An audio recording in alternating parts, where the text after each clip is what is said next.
Y'all, I just finished my last book of 2025, and I wanted to give a little review on all of the books that I read this year, whether or not I would recommend them, what I thought of them. I really tried to branch into fantasy this year. I was reading a lot of Kristen Hanna books and a few just like popular book talk books, but I felt like they weren't cutting it, and I used to read fantasy a lot as a kid, so I thought, well, I'll branch into fantasy. So I finished a lot of my Kristen Hanna books and then started reading fantasy. So that's just the breakdown of my entire year. I average about like 15 books a year. I read 16. 3 of those were audiobooks though, and they were short audiobooks. But I just wanted to give like a little review of what I thought of each and every one. So here they are, all the physical copies actually. One of them was a library book, so I don't have it, and I'm kind of sad about it, but I don't think I'm gonna buy it. We'll get to that later. And then yes, 3 audiobooks. So anyways, without further ado, and I will not be, what will I not be doing? Oh, I'm not doing it in order of how I read them, because some of them I like stopped halfway through a series to read another book, and I just kind of want to keep it concise. So I'm going to start with all the Kristen Hanna books I read, starting with my favorite one, which was Four Winds. I loved this book. I thought it was really good. This is also when I started annotating. So I read this about kind of in September-ish. I was going to start reading it in the beginning of summer. I started it, and I had just come off of reading 3 other Kristen Hanna books, and I all didn't really enjoy them. So I started reading this, and I was getting kind of bored of it, and I was like, this is supposed to be really good. I feel like I'm just tired of her writing, so I'm going to put a pause in it. It was also like I was about to go on vacation. I didn't want to start reading a sad book on vacation, so I picked it up again in September, and I'm really glad I did that, because I did actually really enjoy this. I've read, my favorite Kristen Hanna books are by far Grit Alone and then The Nightingale, and I would say this is like 3rd on the list of Kristen Hanna books. And it is a sad book. It didn't make me cry, but I didn't need to cry to know that it was sad. So if that's any consolation to you, I would recommend this book. Moving on. The lighting, by the way, sucks. I'm in my bed and it's cozy, and I don't really care if the video has a bit of noise in it. No one's gonna watch this anyways. One Kristen Hanna book that I had really high hopes for, and I thought I was really gonna enjoy, and I started reading it, and I was like, I love this book. But as I continued on, the characters aged, and I felt like I couldn't really relate to them, and I didn't really like them. And that was in Firefly Lane. I feel like maybe because this book was made into a TV show, I expected that it would be really, really good. And it's not that it's bad. I would still recommend it to people, but I wouldn't recommend it to people my age. Still a really good book. For some reason, though, I enjoyed the sequel of this book better than I enjoyed the first book. I don't even know why. I think maybe it was because I read it in one sitting, or almost in one sitting. I started it as an audiobook to see if I would like it. Decided that I was going to read it kind of as like an in-between book, because I was waiting on another book to come to me, and I read it, I think I was at the cottage, and I read it in one sitting. I finished it in one sitting. I think it was like from here to here I read that much, which is a lot for me. I'm very slow at reading, as you can see, because I read 15 books this year. I don't know what it was about it, why I liked it. I don't know if I would recommend it. I think I gave it 3 stars, because it's not technically, it's not actually as good as Firefly Lane. I personally just liked it better. Take that information, do with it what you will. I don't know if that was the proper use of grammar. This book, I read, this was the 2nd Kristen Hanna book I read this year. A lot of Kristen Hanna books. This one, it was okay. I didn't hate it. I didn't love it either. I think the ending was a little bit too far-fetched for me. Her books, and they are fiction, but they tend to sometimes go off a little bit from reality. Not like fantasy, but like sometimes you're like reading it and you're like, this would never happen in real life. And I fear that was what happened in this book. Not the history aspect. The history aspect I can believe, but the story aspect, I was like, no way. But you know what? It was okay for what it was. Don't think I'll read again, but it was okay. And then the final Kristen Hanna book of this year, this was not the last book I read, but this definitely was the book that I was like, I think I need to put down her books. She's really good books. Loved The Great Alone, loved Nightingale. This book was just, it was a little bit too much for me. I think it was almost, it felt like it was written to make you cry, but because of that, it just angered me more, and that was Night Road. I don't know, like, what on earth this book was. It was, let's just say, there was a lot going on in this book that some of the characters really pissed me off, and a lot of people made really bad decisions to the point of, like, why would you do that? Why would you do that? And it's just not believable, because I don't think people would do that. Maybe people would. I don't know. And the pacing just fell off. It was just overall, like, weird vibes. Weird vibes. I thought it was going in one way that I liked, you know, before, like, I don't want to spoil it, but before everything kind of falls apart, I was like, oh, this is, like, an interesting plot. Like, this would be really, like, I wonder how they're going to deal with this and stuff. And then all of a sudden, plot twist, everything changes, and it just kind of becomes, like, this sad story, and it gets better at the end, but it just felt like so many things piled on top of each other that it was hard to enjoy once you got there, if that makes sense. There's a reason this book is not super popular, and I did go into it thinking, am I gonna find the next underrated read of Kristen Hanna, because I've heard nobody talk about this. There's a reason for that. So anyways, next we're gonna go into my very interesting opinion on a series that I read this year, which I bought the first book being like, this is going to get me into fantasy again, because I saw it on Book Talk and I thought, what? I should just trust everything I see on Book Talk, and if somebody tells me that the book series is going to be good, it's probably good. I'm not saying it's bad. That's not what I'm saying. I'm just saying Book Talk tends to hype up books that really aren't that amazing. So we're going to start with Caraval first. So first book in the Caraval, obviously, series by Stephanie Garber. I actually really enjoy this book. I give it 4 stars, which is a good rating for me. My rating system is like 4 stars is like very good book, would highly recommend. 3 stars is like didn't do it for me. 2 stars is like, okay, Logie hated this. 1 star is like genuinely like get it out of my sights. And then 5 stars is like, this just for me was really good, an amazing read, and just topped everything. Because you know, you can have like good reads, but then you have books that just like, they might not be the best written books in the world, but you just love them. You know what I mean? Anyways, this book was 4 stars. I liked the pacing of it. I liked the characters of it. It had me on the edge of my seat, okay? Like, I was in it for like the last couple pages of this book. I was like, I want to know what happens. And the ending was fine. It was good. And I liked that it just ended and it didn't end on a cliffhanger. My biggest, I hate it when books, especially the first books of the series, ends kind of on a cliffhanger with a lot of loose ends. This didn't have a ton of loose ends where you'd finish it and be like, oh, I have to read the next book. You wouldn't have to read the next 2 books in the series if you just read this one, which I like. I appreciate that she did that. I did go and read the next 2 because I was like, oh, if this first book was really good, then these next 2 are just going to be better, right? Wrong. Actually, 4 stars, and then these are both 3 stars. I didn't have the heart to give it 2 stars because I feel like it could just be me. I could just be a little bit picky, if you will. So I'm gonna review them kind of the same. You can't really read one without the other because this one ends on a cliffhanger. I will say though, this one gets the award for being the prettiest cover, at least in my opinion. This is my lighting system is terrible because you can't really see the covers as they are. So apologies there, but you know me. I just want my warm lighting. The problem I have with this book is several. First of all, the problem I have with Stephanie Garber's writing, and I feel like this was really well explained by somebody on TikTok, I don't know who, but she said that when Stephanie Garber writes, she writes like she's holding your hand, and I 100% agree. This book the plot seemed very interesting. The whole story idea to me was like, yeah, wow, that's like really neat. The actual writing was so hard to get into, and it was so hard to keep me captivated.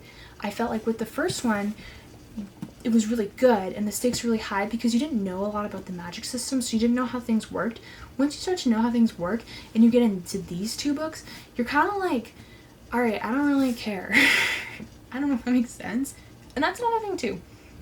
The magic system in this series, when you have a magic system where somebody can be supposedly dead but not actually dead, there's a way to do it and there's a way not to do it, and this was the way not to do it. I would also say too, like the key thing when she was in the cage, like being able to like just escape that easily, it felt kind of lazy to me. And that's, I think, what my issue with her magic system was, that it overall seemed just a little bit lazy. The writing was hard to get into, wasn't all that exciting for what it was, and then the ending just kind of was like, nah, was okay, but I wasn't like fully into it. And I think what my issue is maybe is that I believe this is supposed to be a YA series. I'm not entirely sure. I should have done a little bit of research before doing this, I guess, but I feel as if a lot of YA novels are written at more of like a lower standard, and you know, I've read a lot of higher adult fantasy novels. Lord of the Rings, for instance. I grew up reading that. I grew up reading Inheritance Cycle by Christopher Paolini, and those books are a lot more harder to read. So when I pick up a series that's YA and the writing is just not as high as that, is not up to that standard, I kind of feel like I'm reading a book that's meant for somebody younger than me, even though the themes in it are not actually for someone younger than me. Like, I would say this reads like it's for a 13-year-old, but I wouldn't let my 13-year-old sister read this because the themes in it are kind of dark. You know what I'm saying? I don't know if that makes sense. I keep giving descriptions and reviews and then be like, does this make sense? I don't know. Whatever. It's fine. Let's continue on. Speaking of high fantasy novels, I started Robert Jordan. I'm just terrified. Genuinely terrified, because this is a 14-book long series, and I know it gets so slow, but I have to say, this was really close to a 5-star read. Once again, the annotating came out.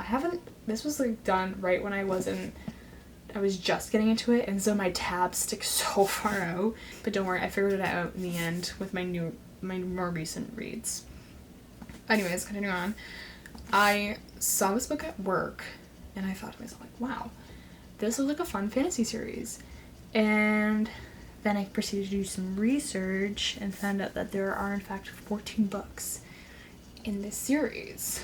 So I picked it up, and I loved it, which hopefully, and I know that Robin Jordan books, they kind of like reach a point in the series where it gets a bit slow, it's not as interesting anymore. Honestly, if the last book in the series is better than this book, which I have heard that it is, I've heard that the books that Brandon Sanderson continued on are really good.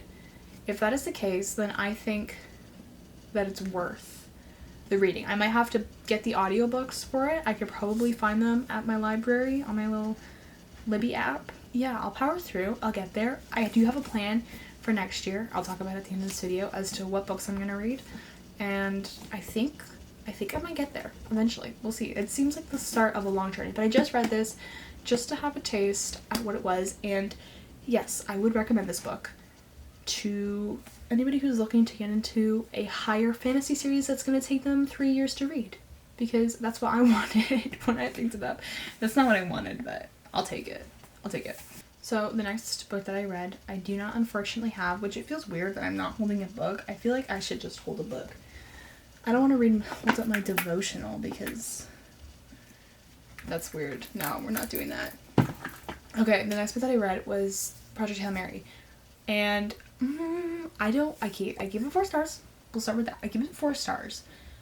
It was not my favorite book. I think it's definitely some people's favorite. It wasn't mine, and I think that's because it was sci-fi, and also because I didn't care for Rocky. I know, often I find that people who read this book just like it solely for that character, and I didn't care.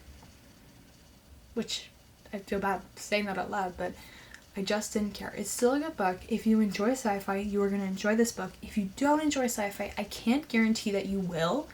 I was under the presumption when I started reading this book that even if you don't like sci-fi, you will still like this book. I don't like sci-fi. I read the book. I didn't hate it. I just wasn't like, I didn't fall in love with it. So that's my warning. Still 4 stars. Really brilliant book still. Andy Weir is a very funny author. I did watch The Martian, and I could kind of see the similarities between the humor from the movie, which I know was a book first, I know, but I didn't read the book, The Martian. but I could see the similarities between the character in the book and the character in the movie, both written by Andy Weir. So, and you know what? I will say it was the first, I read it after Four Winds, and it was a nice breath of fresh air to read a book with a little bit of joking and a little bit of humor in it. I liked that. I was like, you know what? After Four Winds, I needed a little bit of humor. So, okay, the next book I read was definitely not a book that I even knew about going into 2025, but I kept seeing people posting about it, saying it was a really good book, really good fantasy book, and it was a new series underway, like the author was still writing it. And so it's kind of like, oh, that would be fun to try. And then I saw it at my work. I work at a place that sells books, so I bought it. Y'all, The Will of the Many. It's a really good book, okay? Really enjoyed. I gave it 4 stars. I feel like every time I say I give it 4 stars, it's a letdown. It's not. I still think this is a really good book, and I would really, really recommend people read this. It is a Roman Empire inspired fantasy novel, and the best way I could describe it is like Harry Potter meets the Roman Empire, and they merged, and this book came about. Loved it. Super slow, which kind of is the theme of a lot of the books that I read this year, I'm realizing. We'll get into some more on that later. But I mean, this book was obviously really slow too, but this book too, very slow, but I was invested the whole way through. I did not lose interest in a book, and I'm really proud of myself for that. Also too, the annotating was kind of becoming a thing, and I love it. I love it. I bought like the 100 tabs off of Amazon, and I'm now like color coordinating it to the cover. I don't do a ton of, I'm getting really sidetracked here on the annotating, but I just like talking about it. I don't do like underline quotes. I don't know. I think I'm not like that. Well, that was not a good. I don't do the whole underline quotes thing. I don't necessarily feel like that's necessary, but I like to kind of put in my little commentary, if you will, or my predictions, and that's my favorite thing to do. So I have some transparent sticky notes that I bought from Staples because I can't bear to write in my own books. And I write a little like prediction or what I think is going to happen, and then I put a tab down, and then I can see my progress. I did realize how much I hate hardcover books after reading this, because I hadn't read a hardcover in a long, long time, and I was like, oh my word, this sucks. Anyways, what was I talking about before this? Oh yeah, it was slow. It was slow. It doesn't actually pick up until, how many pages are in there? There's about 620 pages in this book, and it doesn't pick up until page 526. So you kind of have to get through all of this before you get to that, and then that makes it kind of worth it. I love the main character. Okay, I like the main character. There is one issue I have with the main character. I like the main character's kind of conflict where he has to like lie to people, and he has to like keep who he is hidden from everybody, and you get to like hear his internal thoughts. My one issue with the main character, however, that's his name, my one issue with him is that he's good at everything. Like you know that whenever he enters into some sort of conflict with somebody, he's gonna win. When he was doing that game with that girl to get higher up, I'm like, immediately as we started getting into it, I'm like, he's gonna win. Because he always wins. And that, for me, was like, And I was reading some reviews on the next book, Strengths of the Few, which came out about a month ago. And a lot of people were saying the one thing they didn't like about the book was that the main character, had no character development. And in fact, a lot of other characters did not have any character development, which I don't like. So I don't know. I'm putting that one book off to the side. I don't think I'm gonna like invest a ton of my time into this series right now. I'm glad that I read this book. I'm like, I don't know if I want to continue on right now. I'm gonna wait a bit. Needless to say, if you're looking for just a different fantasy book from what you're used to, I would suggest picking this up. This is very creatively written and well written as well. Very, very high stakes. So I'm getting into some of the audiobooks that I listened to. The first one that I finished, which I was working on for a really long time, was Little Woman. Loved it. Great. I also listened to Mere Christianity by C.S. Lewis, and then Screwtape Letters by C.S. Lewis. Those books are really good. I would highly recommend. I'd also highly recommend Little Women. I'm not rating them because I think it's weird to rate religious books. Like, they're not fiction books, so why rate them, you know? They're good. I would recommend reading them. Okay, so then the last 2 books that I read / listened to. Oh, I said I listened to 3 audiobooks. I lied. I just forgot that the one was an audiobook. And that was because Robin Hobb's. So I actually listened to Assassin's Apprentice. So I actually listened to 4 audiobooks this year. 4, not 3. I just, in my head, think that I've read Assassin's Apprentice. It's not true, I haven't. So I started reading Assassin's Apprentice this year by Robin Hobb, which is a 16-book long series. So this was the year of starting new fantasy series, if you will. I kind of went into it a little bit skeptical. It was once again something I saw on TikTok, and I was like, oh, that sounds interesting. It was kind of like up there with the Robert Jordans, the Brandon Sandersons, and I read the description briefly, and it reminded me of a book that I read when I was a kid called Ranger's Apprentice. And so I thought, hey, maybe this would like be something I'm interested in. So I got the audiobook off of Libby to listen to it. When I tell you I devoured the audiobook, I was like, oh, sometimes I try and like listen to the audiobooks first to see if I'm gonna like it, and then I'm like, I kind of get like a few chapters in and then decide, yeah, I'm gonna read this, and then I put it aside to read at some other point. And this I like was like, oh no, I want to finish this audiobook. I need to know what happens. And one of the warnings that I saw going into these books, the first book and the second book, was that they're really slow, and that is 100% true. These books are so slow. But I didn't mind it, honestly, and I'm glad that I listened to the first one because I think I would have had a harder time getting into it. But once you got to the end, that whole like ending scene just like goes, and you're like, what the heck just happened? And it's so good.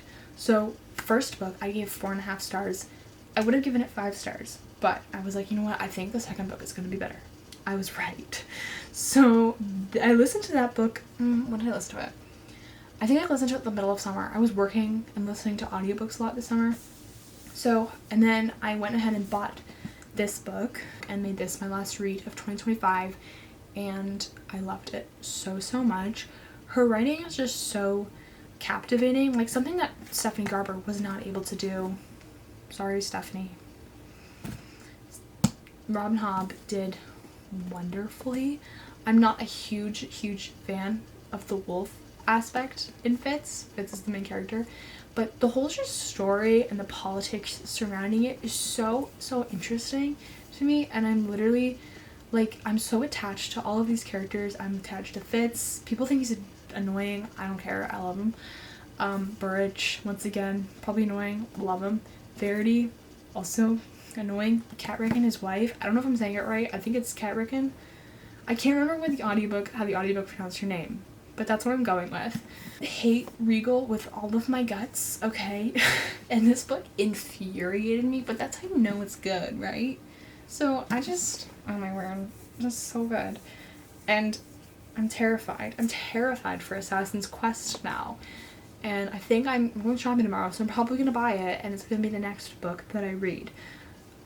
If you're looking for a fantasy series with politics, medieval, royalty, all that stuff, I would recommend Robin Hobb. And good characters. Like, you know how hard it is to write a good character? Like, and she does it. She writes so many great characters that you will fall in love with.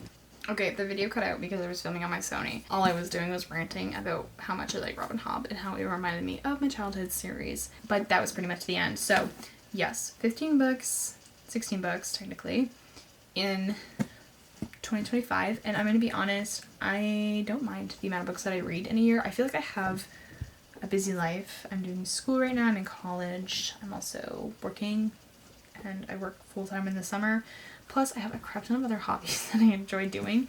So, not a lot of time for reading, but I wouldn't have it any other way. Honestly, I know people read like 100 books a year. I could never. Craziness. I definitely think I'm going to be busy in the next year.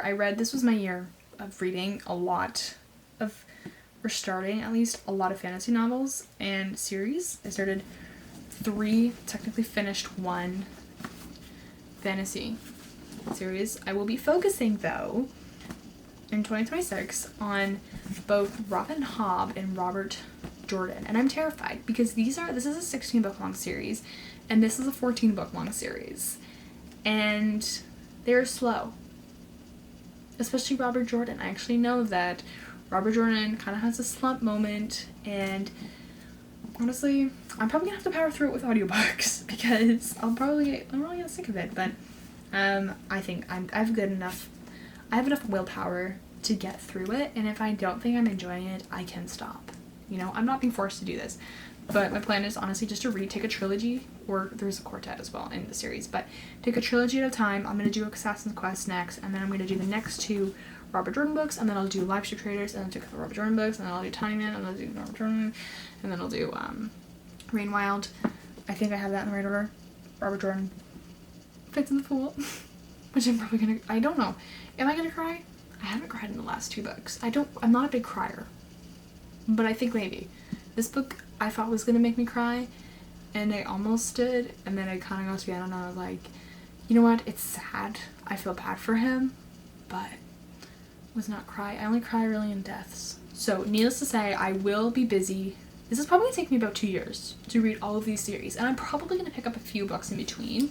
I really want to read Children of Huron by J.R.R. Tolkien, and I want to go back to a few of the Silmarillion books because I read the Silmarillion when I was 13, like the entire book. For some crazy reason, I was just like, I'm a Lord of the Rings fan, I'm gonna do this, and then I did it, and I like don't remember anything that happened in it. So I think I want to pick up some of the stories, just like the individual stories, like Baron and Luthien and the Fall of Numenor and all that. I just want to like read that randomly if I feel like it. So might be doing that, might not. Anyways, thank you so much for watching. If you are watching, I don't know how many people are actually gonna watch this, and honestly, I don't care. You know what? This video is just for me. I like watching back and seeing what I thought about each individual book. I also just like love looking at all the books that I've read because I feel so accomplished. Anyways, okay, I need to stop talking about myself. Thank you for watching, and I will see you guys in the next video, if there is one. I can't guarantee things these days.